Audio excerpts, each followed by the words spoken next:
Hi, I'm Michael and welcome to Michael's Matters. And if there's one thing for sure about this world right now, it's that the cost of stuff is going up. But some things are going up more than others, and in some places over other places. But one of the most volatile and biggest increases that is being felt by basically all of us right now is in our gas tanks. Recently, and of course this may have changed by now because, well, it's been more than an hour or so since I wrote this, but the American Automobile Association, that's AAA, has said the average cost per gallon nationally is as high as $4.27, which honestly right now I would kill for here in California, where I just saw gas, I think, at like $6 and some odd cents per gallon. It's pretty preposterous.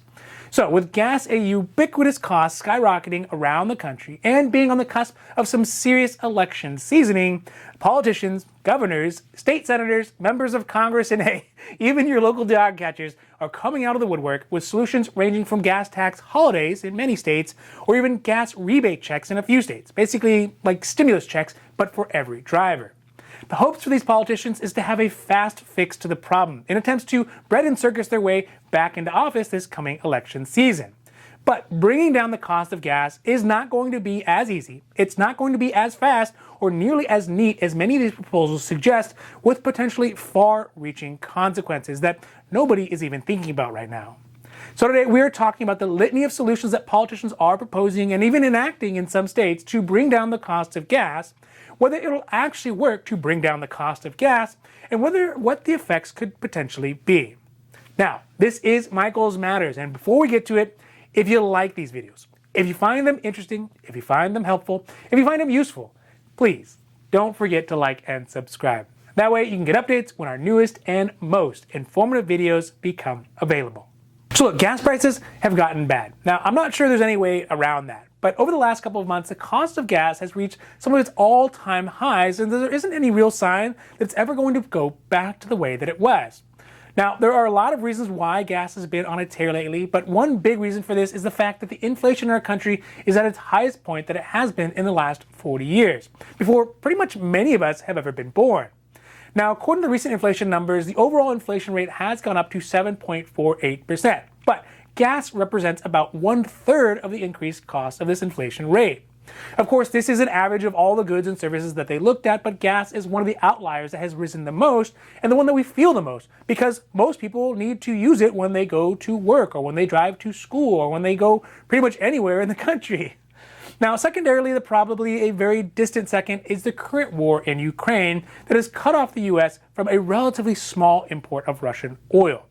This has led to many states to look at their massive budget surpluses that have resulted from things like the failure to use the excessive federal emergency pandemic funding, or from states like here in California that have that funding but also have huge tax jumps because of the vast amount of money they collected in taxes from tech companies and stock market guys who made lots of money and had to pay tax on it.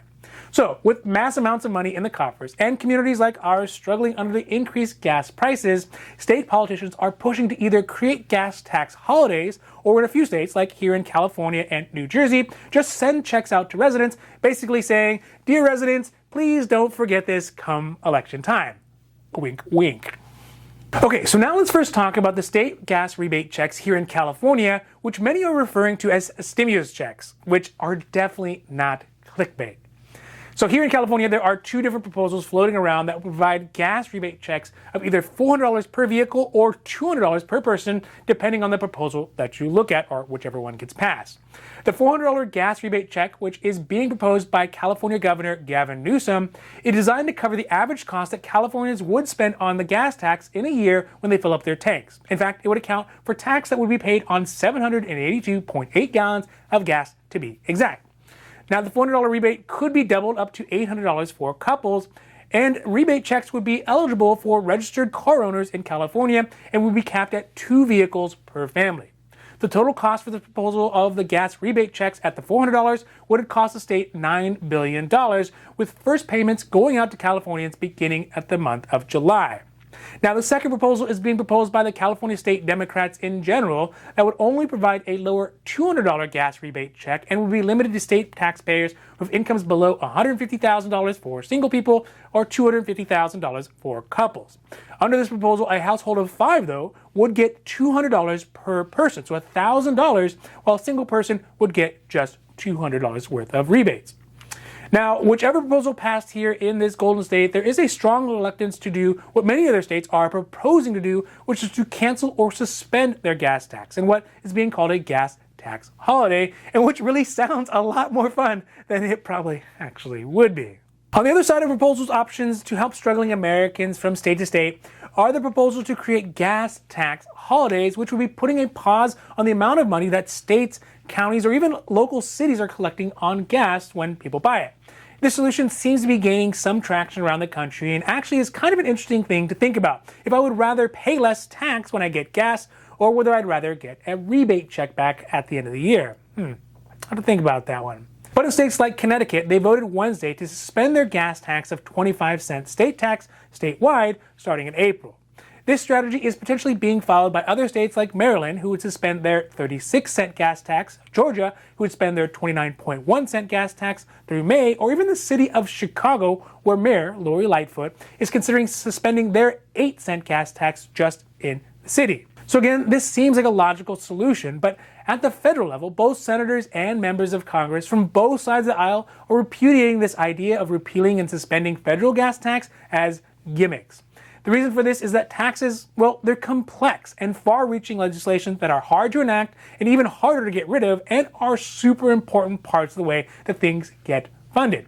In the case of gas taxes specifically, in most states, it's used to pay for road projects, infrastructure, and other driving-related costs. So suspending them and repealing them for sure will have dire effects on future drivers and the roads they drive on. But hey, who wouldn't want to be a tax cutter in an election year? It might get you a lot more goodwill than kissing babies and eating fried whatevers at the county fairs. Funnel cakes.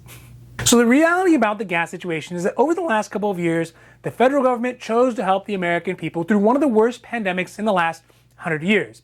It did this through huge amounts of emergency funding into the trillions of dollars that put amounts of money into the system that are bound to have turbulent effects on the economy for years, and it's going to be a while before it can ever return to some semblance of equilibrium.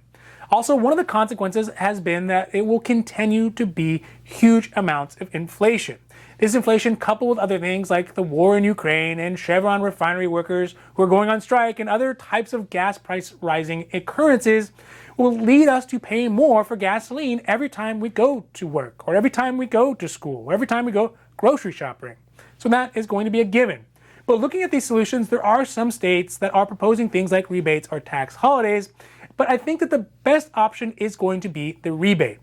No, it's not just because I want to have an extra $400 for my pandemic succulent plant hobby, but because it seems appropriate and short-term to match the recent gas spikes. But changes like tax holidays or repeals are the equivalent of getting tattoos when you're 18 years old, and really they don't foresee what's going to happen much farther down the road. There are unforeseen costs much further down the road that you can't possibly conceive of right at this moment when you're thinking about how cool a tattoo looks. Also, it's not like if you get rid of the gas tax, the states are not going to have to find other ways to get money. So they still got to pay those guys to stand there with the roadwork signs that say slow. So overall, I think the reality is that the tax holiday is just a gimmick to sacrifice future stability for the appearance of a current solution. Now, this has been Michael's Matters, and I hope that you found it interesting, helpful, or at least useful. And if you did, please don't forget to like and subscribe. That way you can get updates when my newest and most informative videos become available. So for Michael's Matters, I'm Michael, hoping that you take care of yourself, take care of others, and have a happy, healthy day.